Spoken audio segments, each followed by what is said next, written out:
God sir, sir body चमक रही है। माय गॉड, इसमें से लाइट कैसे आ सकती है? जो सोचा था वो एकदम सही है। क्या? मुझे समझ में आ गया लाइट क्यों चमक रही है। एसीपी को फोन करो, तुरंत हॉस्पिटल में पहुंचे। हॉस्पिटल में जो आदमी एडमिट है उसे भी चेक करना पड़ेगा। बाकी चीजें मैं तुम्हें रास्ते में समझाता हूँ। चल, अरे तुम चल। सलून के आपके कहने पर हमने पेशेंट को इस सिक्योर रूम में शिफ्ट कर दिया। Very good. पर बात क्या है? देखिए, बात मैं थोड़ा आपको बाद में बताता हूँ। अरे सालू के हाँ, भैया बस डाउट तो है, आयुष्य एक बार चेक करो। हाँ ठीक है। कहाँ है? आइए प्लीज कम।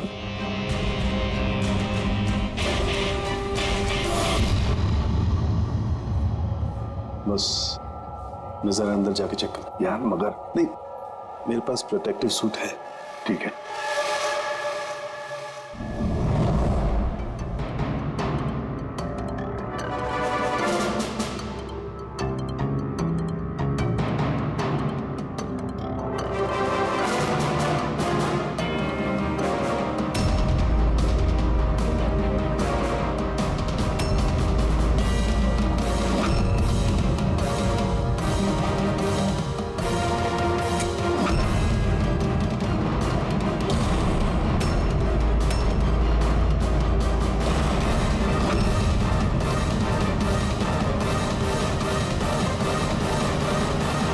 यार सालू की ये तो क्या शक सही निकला है। देखिए, जो भी नर्स और वार्ड बॉय इस पेशेंट के ज्यादा संपर्क में आए हैं, पहले उनको बुलाइए। उनका इलाज करना बहुत जरूरी है। प्रिकॉशन। तुरंत इलाज करना पड़ेगा, पर इलाज किस चीज का शुरू करना पड़ेगा?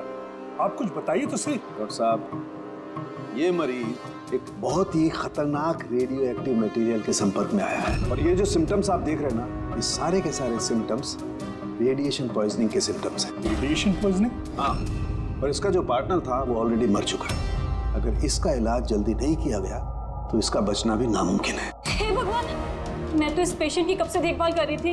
क्या मुझे भी वो रेडिएशन पॉइजनिंग हो गई होगी? पायल, पायल कंट्रोल योरसेल्फ। डॉक्टर, नहीं, देखिए घबराइए मत। देखो पायल, तुम डायरेक्ट इस रेडियो एक्टिव मटेरियल के संपर्क में नहीं आई हो, इसलिए तुम्हें इन्फेक्शन होना बहुत ही कम संभावना है इसकी। फिर भी सेफ्टी के लिए आप लोग रेडिएशन एक्सपोजर की दवाई ले लीजिए, ताकि इससे होने वाले साइड इफेक्ट्स का असर आप पे ना हो।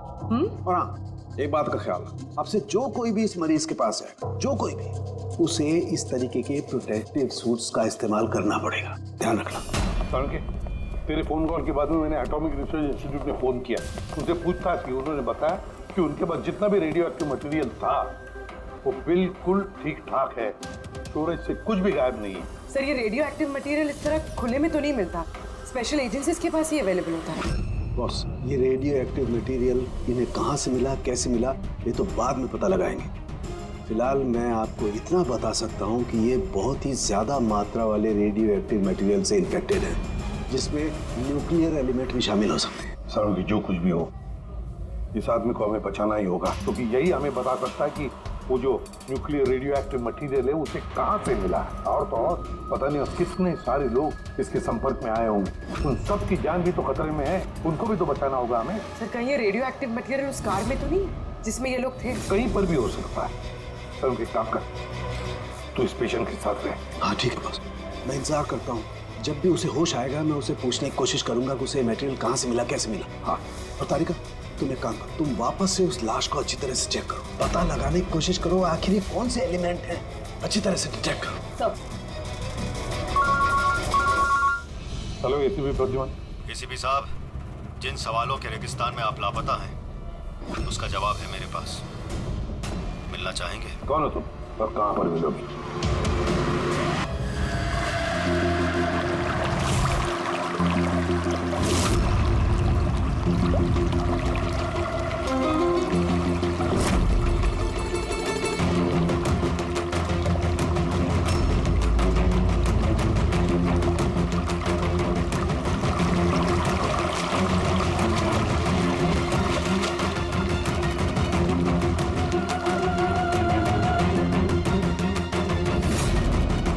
Abhijit,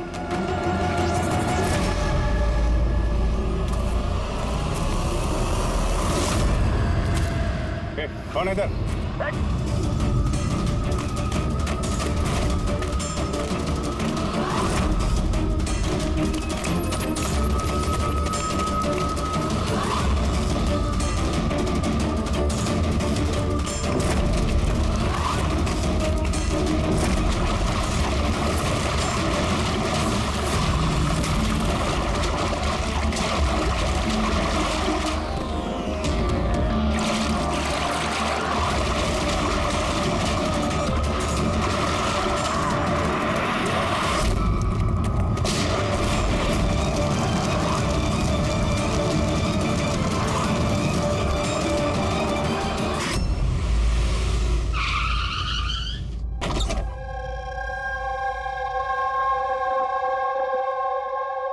G14 Rukmini apartments. इसकी कोई जरूरत नहीं है एसीपी प्रद्युमन। आपको मुझसे कोई खतरा नहीं है। आप चाहे तो ये गन नीचे रख सकते हैं। कौन हो तुम? Mayank, intelligence bureau officer. Intelligence bureau, और इस तरह से मिलने बुलाते हो? मजबूरी थी, कई मासूमों की जान खतरे में, और उन्हें बचाने के लिए जरूरी था कि हम यहाँ इस तरह खुफिया तरीके से मिले। मासूमों की जान की बात करते हो? कहीं ये उस रेडियो एक्टिव? जी हाँ, जब आपने एटॉमिक रिसर्च इंस्टीट्यूशन में कॉल करके इंक्वायरी करनी चाहिए तो हमें वहां से अलर्ट आ चुका था। तुम्हारे पास हमारे सारे सवालों के जवाब? जी हाँ, है तो सही, लेकिन वो टॉप सीक्रेट है। उम्मीद करता हूँ कि सीआईडी द्वारा ये सीक्रेट लीक नहीं होगी। बताओ तो सही। कुछ दिन पहले हमें टिप मिली थी, देश में न्यूक्लियर डिवाइस आया है। हमने बॉम्ब ढूंढने की कोशिश की, लेकिन हमें कुछ पता नहीं चला। हमने ये बात ना ही पब्लिक में बताई, ना ही मीडिया में, क्योंकि हमारे बताने से खौफ का माहौल पैदा हो सकता था। लेकिन हमें जैसे ही पता चला कि इस तरह का केस आपके पास आया तो फौरन चले आए। लेकिन मयंक, ऐसा कोई न्यूक्लियर एटम बॉम्ब, ऐसा कोई डिवाइस कोई गाड़ी में कैसे ले आ सकता है? दरअसल ये न्यूक्लियर डिवाइस मॉडिफाई की गई है। इस तरह से मॉडिफाई की गई है कि ये एक सूटकेस में भी फिट हो जाए। उसका वेट तकरीबन 5 किलो है, या हो सकता है उससे भी कम। इतना छोटा बम? छोटा है मैम, लेकिन बहुत भयानक है। आप खुद ही देख लीजिए।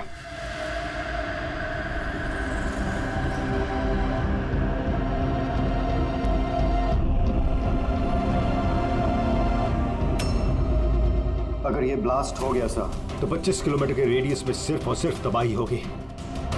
5 किलोमीटर के रेडियस में जो भी इंसान रहते हैं वो तुरंत मर जाएंगे, और 20 किलोमीटर के रेडियस में अगर कोई इंसान बच भी गया तो ये तो अपाहिज हो जाएगा या मेंटली रिटार्डेड हो जाएगा। भगवान ना करे ये बॉम्ब ब्लास्ट मुंबई में हो जाए, तो मुंबई की क्या हालत होगी आप सोच भी नहीं सकते। मयंक, जब तक हम लोग हैं, जब तक ये सीआईडी है, तब तक इस शहर को कोई कुछ नहीं कर सकता, ना हम कुछ होने देंगे।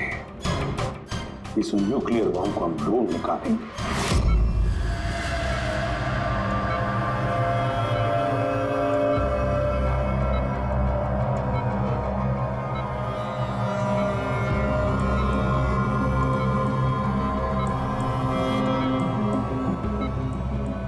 कैसे हो तुम? मेरी आवाज सुन सकते हो? बोलो बोलो। कहाँ हो? तुम हॉस्पिटल में हो। क्या हो रहा है मुझे? कुछ नहीं हुआ, तुम्हें कुछ नहीं हुआ। देखो, तुम बहुत खतरनाक रेडिएशन के शिकार हो गए थे, लेकिन अभी तुम्हारा इलाज हो रहा है। आनंद, आनंद का? आनंद है तुम्हारा दोस्त। माफ करना भाई, आनंद तो इस दुनिया में नहीं। लेकिन तुम घबराओ मत। देखो, तुम मेरी बात ध्यान से सुनो। तुम बताओ मुझे कि तुम इस रेडिएशन के शिकार कैसे हुए, कहाँ हुए, कब हुए? याद है? अगर डिलीवरी करने को कहा था। डिलीवरी करने को कहा? किस चीज की delivery? Nuclear bomb. Nuclear bomb? Hello, देखिए, आप एसीपी प्रद्युमन को तुरंत मैसेज दीजिए। उनसे बोलिए डॉक्टर चालू ने बुलाया। अच्छा, एक बात बताओ, तुमने न्यूक्लियर बॉम्ब की डिलीवरी कर दी या अभी वहीं पर है? कहाँ है ये न्यूक्लियर बॉम्ब? कहाँ है? देखो, बताना चाहिए, बहुत सारी जिंदगियों का सवाल है ना। वो मुझे मार डाले। नहीं, घबराओ मत। सीआईडी टीम तुम्हारे साथ है, तुम चिंता मत करो, कोई कुछ नहीं कहेगा।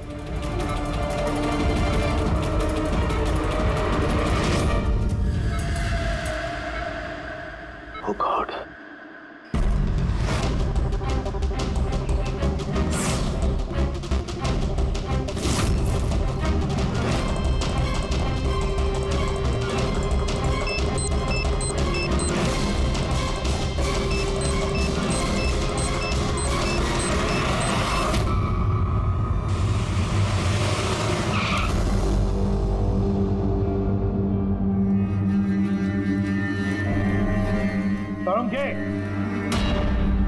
हो गया क्या?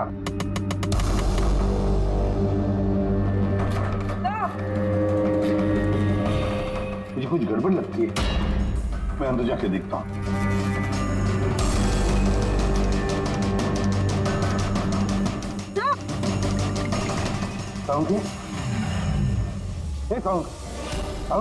क्या हुआ सर?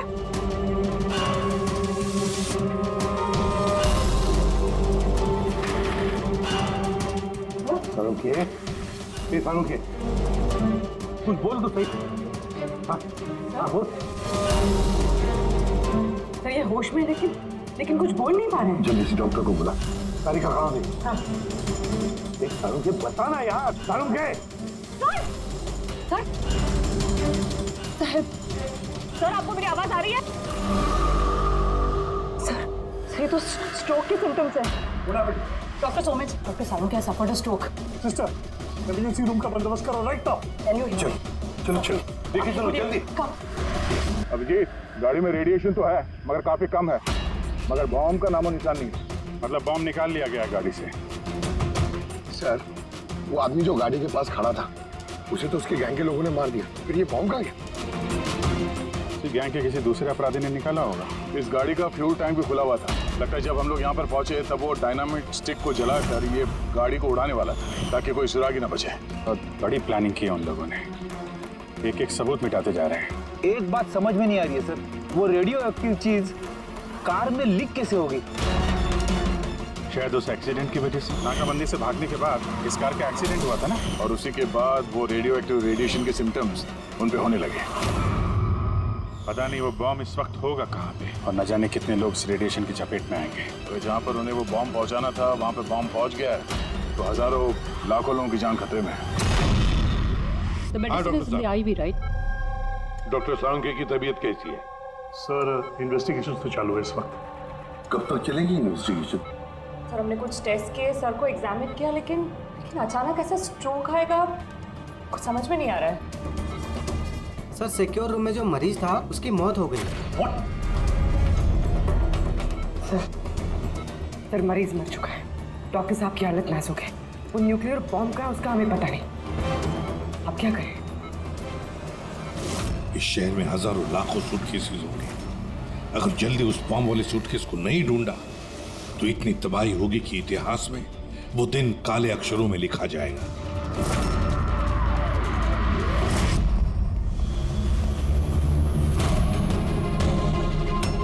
कैसी तबीयत है सालुंखे साहब की? कोई खास सुधार नहीं है। तालिका तो बैठी है उसके साथ। समझ में नहीं आता किसने मुझे इतना अर्जेंटली बुलाया या क्या बताने वाला। बस मैं यहाँ पहुंचा हूँ, ये हाल हो गया। और तो वो मरीज भी मारा गया और डॉक्टर साहब को ये स्ट्रोक आ गया। क्या ये संयोग है सर? सालुंखे साहब को स्ट्रोक आया ठीक उसके पहले जब वो हमें कुछ बताने वाले थे। सहयोग ही होगा जी। डॉक्टर साहब को स्ट्रोक आया, किसी ने हमला तो नहीं किया उन पे? हाँ सर, और उस मरीज की हालत तो वैसे भी नाजुक थी, डॉक्टर्स जवाब दे चुके थे। नहीं, कोई संयोग नहीं हो सकता। गड़बड़ है, कुछ ना कुछ तो गड़बड़ जरूर है। किसी साहब, मैं समझता हूँ कि इस वक्त आप डॉक्टर सालुंखे की हालत को लेकर बहुत परेशान हैं, लेकिन हमें जल्द से जल्द कुछ करना होगा। अगर ये बॉम्ब ब्लास्ट हो गया तो लाखों लोगों की जान खतरे में होगी। हमारे वहाँ कार तक पहुँचने से पहले आतंकवादी बॉम्ब लेके चला गया सर। कोई और रास्ता ढूंढना होगा। उस बॉम्ब को जिस चीज में भी रखा होगा ना, वहां तक पहुंचने के लिए एक रास्ता है सर। क्या सर? वो बॉम्ब जिसमें रखा है, वो बॉक्स कंटेनर, वो डैमेज है सर, तभी तो वो रेडिएशन लीक हुई है। तो सबसे पहले वो आतंकवादी उस बॉक्स को रिपेयर करवाएंगे ताकि रेडिएशन की वजह से उनके दूसरे साथी उससे प्रभावित ना हो। और हाँ, उन्हें जरूरत पड़ेगी लेड की। लेड से ही वो कवर करेंगे उस चीज को, रेडिएशन की लीकेज रोकने के लिए। लेकिन ये काम किसी अरे गहरे का नहीं, किसी एक्सपर्ट का काम है। ये किसी जानकार आदमी का जो रेडियो एक्टिव मटेरियल के साथ काम कर सकता है, जो जानता है इसके बारे में ये सब। सर खबरियों को काम पे लगा देते हैं, पता करते हैं कि ऐसा कौन कौन है ब्लैक मार्केट में जो इस तरह का खुफिया काम करता है। साहब मेरे को मालूम पड़ा कि बेकी की लाश मिली इसी गैरेज में। नाम काफी खराब था साहब उसका इस सब मामले में, और इस कंटेनर को इसी ने बनाया होगा शायद। पॉइंट ब्लैंक गोली मारी है, कोल्ड ब्लडेड मर्डर। वो आतंकवादी आए थे यहाँ पे लेड कंटेनर बनवाने, और जैसे उनका काम हो गया मार के निकल गया। दिन दहाड़े एक आदमी का खून हो जाता है, ऐसे कैसे हो सकता है कि किसी ने देखा ना हो, कुछ सुना ना हो? खून होते हुए तो किसी ने नहीं देखा, लेकिन एक गवाह है जिसने सबसे पहले लाश को देखा। तो बुलाइए उसको। जतिन, ये सीआईडी ऑफिसर हैं। जब तुमने ये लाश देखी तो क्या दुकान के आसपास किसी और आदमी को भी देखा था क्या? हाँ साहब, दुकान से बाहर आते हुए एक आदमी को देखा था। उस वक्त मैं सड़क के उस पार था। उस आदमी के जाने के 5 मिनट बाद जब मैं वापस आया तो देखा कि विक्की की लाश यहाँ पड़ी हुई थी। उस आदमी के हाथ में कोई सूटकेस वगैरह था क्या? हाँ साहब था ना, आपको कैसे मालूम? जरूर उसी ने खून किया है।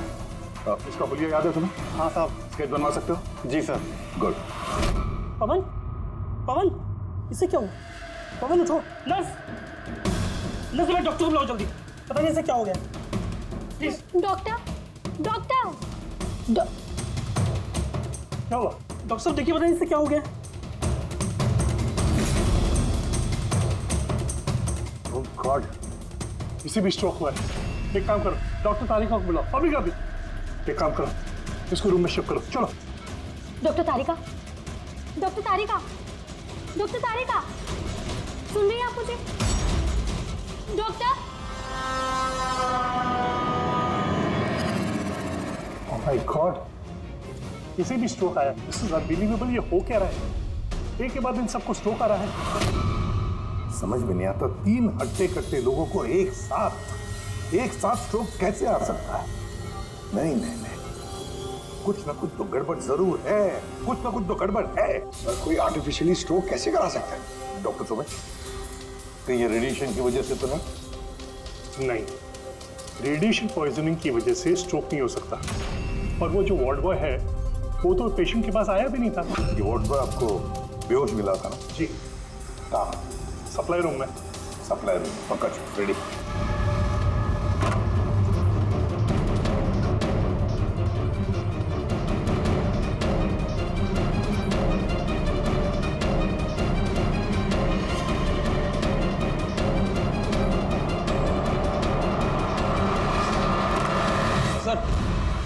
सप्लाई रूम में कुछ नहीं मिला, जो कुछ भी है वो यहीं पे है, जिसकी वजह से ये सब हुआ है। ठीक है, इस कमरे को अच्छी तरह से चेक करो, एक एक कोना छान मारो।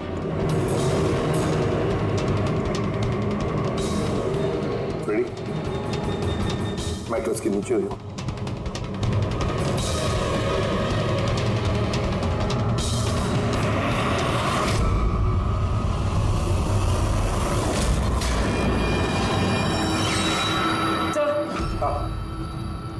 ये डिवाइस मिले, अजीब सा है।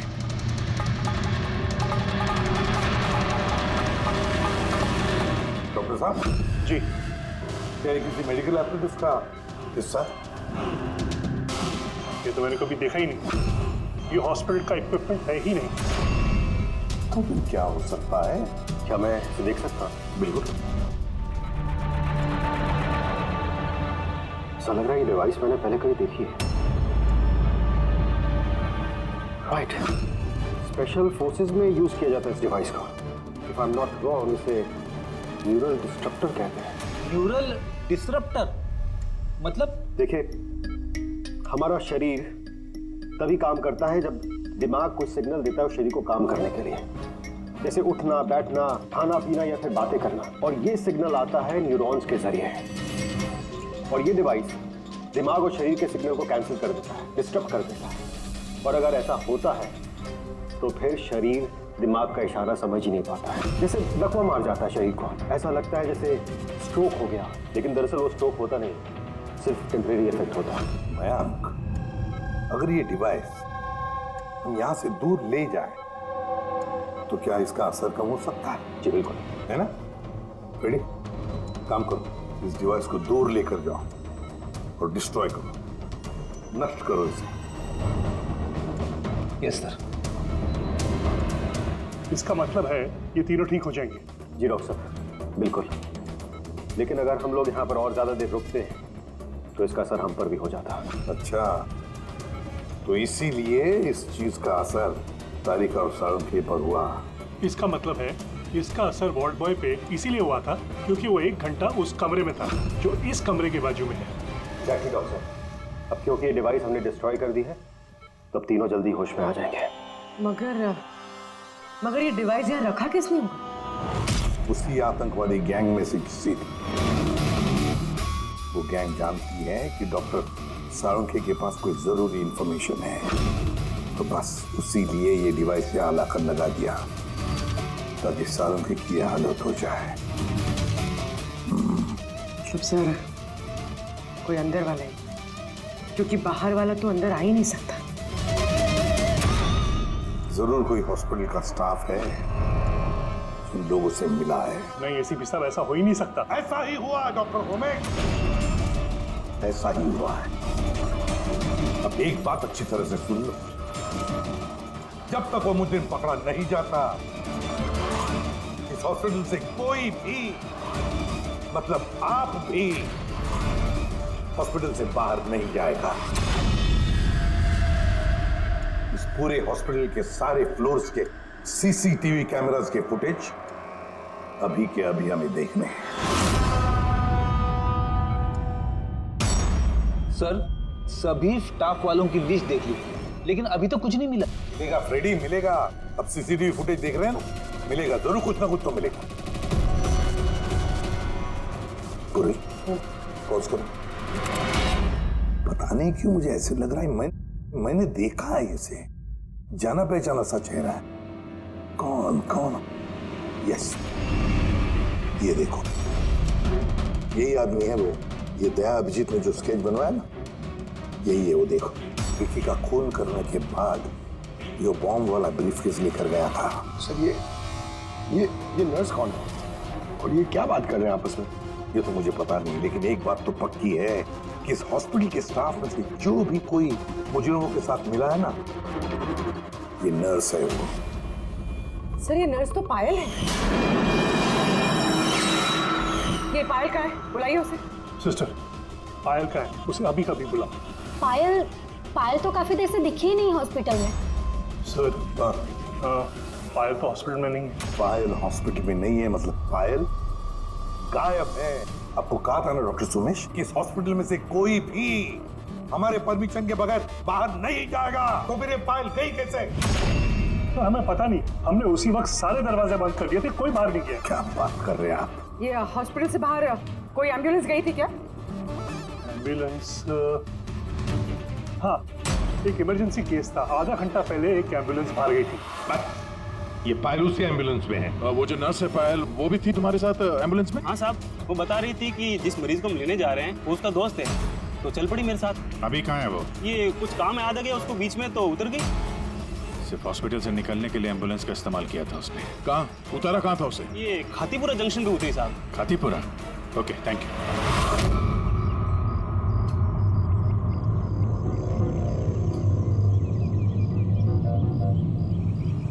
अरे सुनना भाई साहब, इस लड़की को देखा है क्या? 1 घंटे पहले यहाँ पे नर्स का ड्रेस पहना हुआ था इसने। हाँ साहब, मैंने इसको देखा है, मेरे रिक्शे में आई थी। अभी आधे घंटे पहले मैं इसको 5 बत्ती सिग्नल के पास छोड़ा था।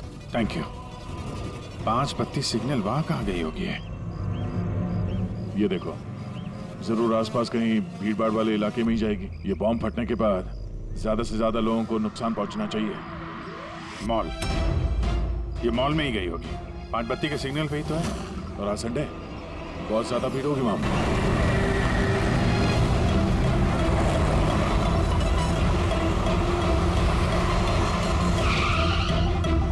पायल यहाँ कहीं बाहर तो दिखाई नहीं दे रही है। कहीं मॉल के अंदर तो नहीं चली गई? मेन गेट से तो वो मॉल के अंदर जा नहीं सकती, सिक्योरिटी चेक में पकड़ी जाएगी वो। बॉम्ब का रेडियस 25 किलोमीटर का है। जरूरी नहीं मॉल के अंदर बॉम्ब रखे, तो हो सकता है उसने ये बॉम्ब मॉल के आसपास कहीं छिपा के रखा। चेक करते हैं।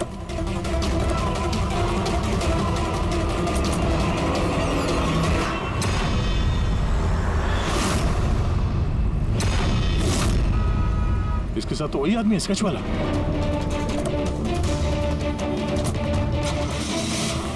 निकल। ये यहाँ तक पहुँच गए, जल्दी चलो।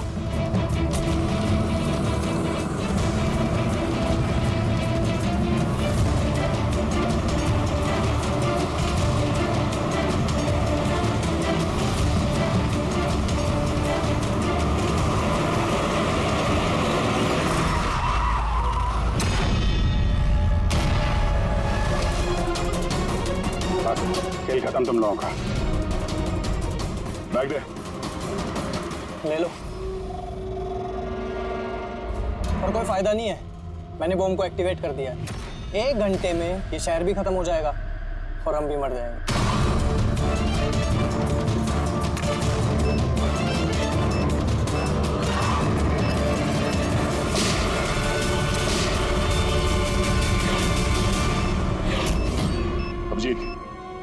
एक्टिवेट कर दिया हम लोगों ने। तो 1 घंटा बचा हमारे पास। शहर से बाहर चलते हैं।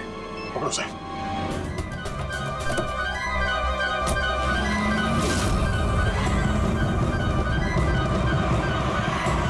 आबादी से तो काफी दूर आ गए। इस बॉम्ब का क्या करें? किसी तरह डिफ्यूज हो जाए तो इम्पॉसिबल है अभिजीत। मतलब हो सकता है मगर वक्त लगेगा और हमारे पास वक्त नहीं है। मगर अभिजीत, हाँ, मैं सोच रहा था कि इस काम के लिए हमारे दोनों का जाना जरूरी थोड़ी है। कोई एक आदमी जाएगा तो बहुत है। हाँ, बात तो तुम यार सही कह रहे हो। बॉम्ब ज्यादा भारी नहीं है, हल्का है। मैं लेके जाता हूँ, रोक दो गाड़ी। अरे अभिजीत, मैं ये कह रहा था कि तुम चले जाओ, मैं ले जाता हूँ ऐसे। अच्छा, मैं तुम्हें अकेला छोड़ दूँ? ये नहीं होने वाला था। देखो, मेरे आगे पीछे कोई नहीं है। मेरे पीछे कोई रोने वाला है नहीं। किसी को कुछ फर्क नहीं पड़ता। हाँ, मेरे पीछे तो पूरी फौज खड़ी हुई है। अरे मेरे आगे पीछे कौन है? आगे किसने देखा और पीछे का मुझे याद नहीं। क्या बात कर रहे हैं यार? अगर तुम्हें कुछ हो गया ना तो तारिका को क्या जवाब दूंगा मैं? ये दया, ये गलत बात है यार। काम के समय मजाक अच्छा नहीं है। मैं मजाक नहीं कर रहा हूँ। फोन करो। नहीं, अच्छा ठीक है, चलो मैं मानता हूँ यार। सॉरी है तो नहीं, लेकिन मैं बम छोड़ूंगा नहीं, पकड़ के ही चलूंगा इसे। हम दोनों चलेंगे साथ में। बस तुम कभी मेरी बात नहीं मानो।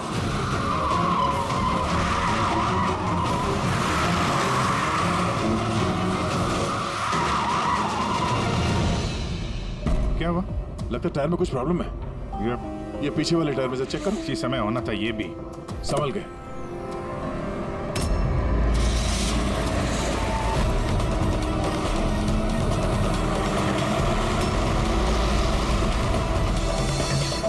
ये चीटिंग है।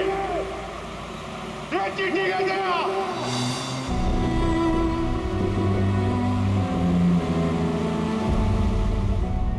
ये चीटिंग है।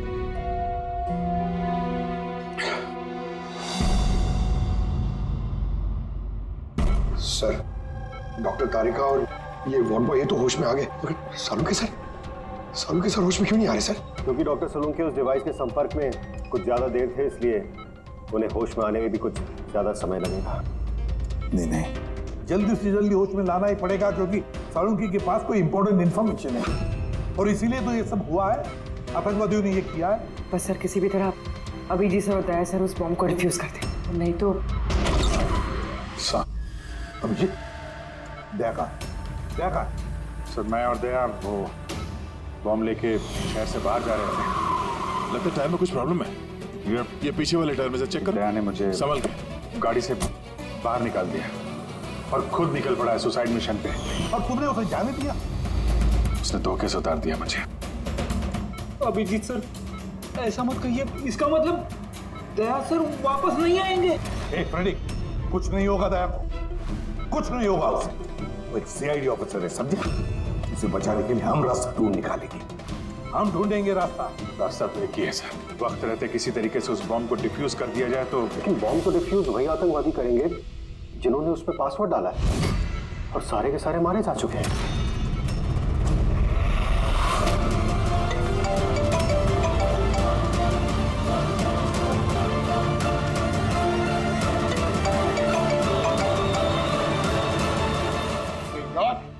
सर, दया सर फोन ही नहीं उठा रहे।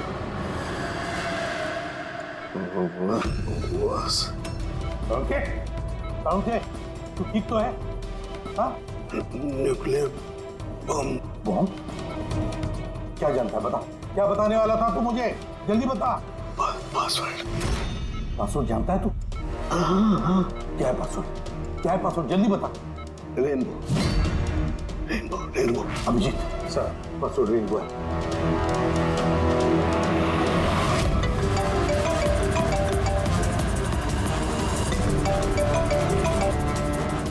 बेल बज रही है लेकिन फोन नहीं उठा रहा। यहाँ पे दया मैसेज भेज के देखो।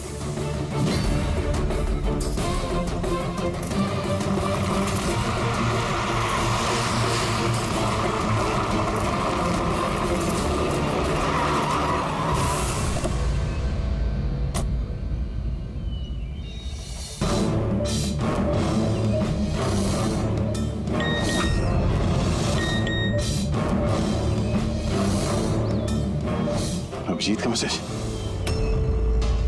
कोड मिल गया? हाँ अभिजीत, दया पासवर्ड मिल गया है। पासवर्ड है, एक मिनट।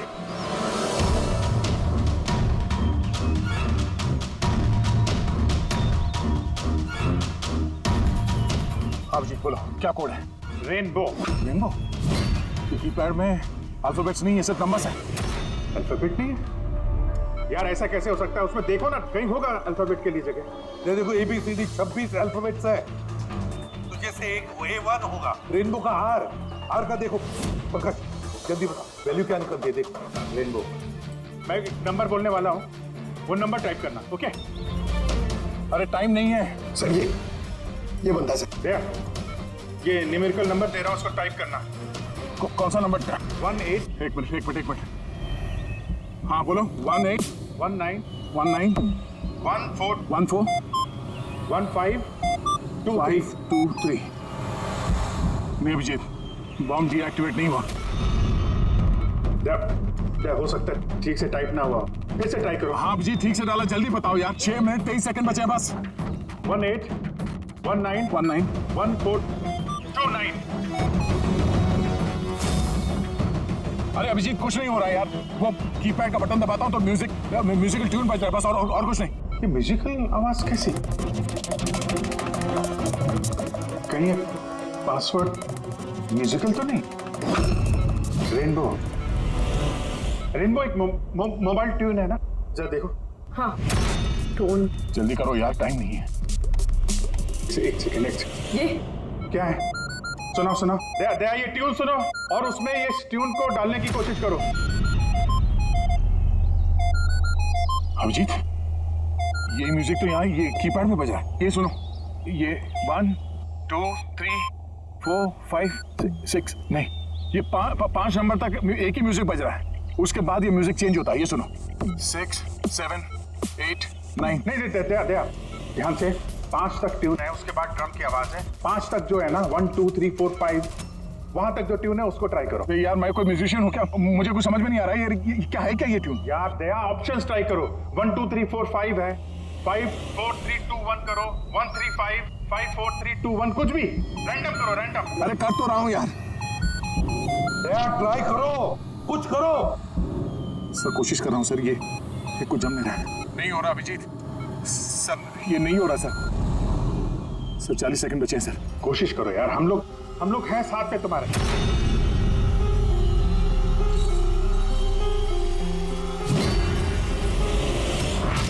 शायद वक्त आ गया यार। कुछ नहीं होगा तुम्हें दया। ऐसा मत बोलो प्लीज, तुम्हें करना ही पड़ेगा।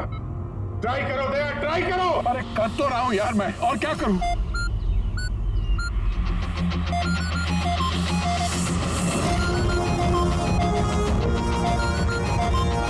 टाइम खत्म हो गया सर।